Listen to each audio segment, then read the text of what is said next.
வணக்கம், welcome to foods of India. Idli தோசைக்கு 2 நிமிஷத்துக்குள்ளே அவசரமாக ஒரு சட்னி ரெடி பண்ணோம் அப்படின்னு நீங்கள் நினச்சிங்கன்னா இந்த சட்னியை உடனே செஞ்சு அசத்திடலாம்.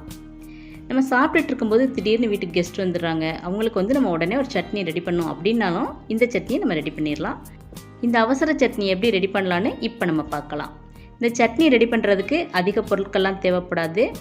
மிளகாய் வத்தல், பெரிய வெங்காயம், தக்காளி, உப்பு, பூண்டு, கருவேப்பிலை, இவ்வளவுதான்.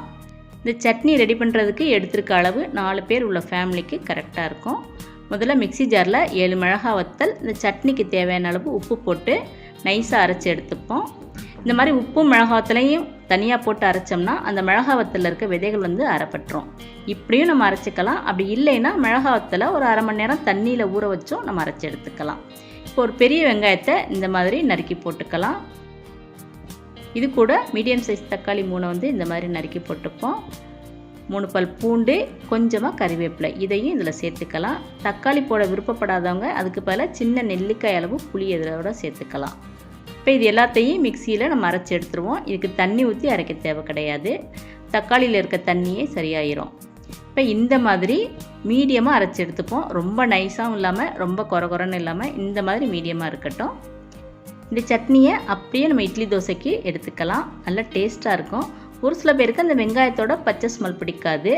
அதுக்காக நம்ம இதை தாளிச்சிக்கலாம். ஒரு கடாயில் 4 டேபிள் ஸ்பூன் அளவுக்கு நல்லெண்ணெய் விட்டுக்கணும். இதுக்கு கட்டாயம் நல்லெண்ணெய் தான் விடணும்.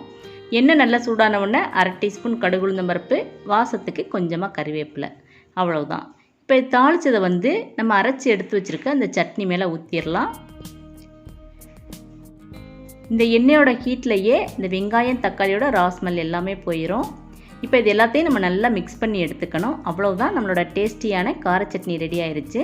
செட்டிநாட்டில் இதே சட்னியில் தக்காளிக்கு பதிலாக புளி போட்டு அரைச்சி ரெடி பண்ணுவாங்க. அது வெள்ளை பணியாரத்துக்கு ஒரு நல்ல காம்பினேஷன். நீங்களும் இந்த அவசர சட்னியை ட்ரை பண்ணி பாருங்கள். இந்த வீடியோ உங்களுக்கு பிடிச்சிருந்ததுன்னா லைக் பண்ணுங்கள், ஷேர் பண்ணுங்கள். மறக்காமல் ஃபுட்ஸ் ஆஃப் இந்தியா சேனலை சப்ஸ்கிரைப் பண்ணுங்கள். தேங்க்ஸ் ஃபார் வாட்சிங்.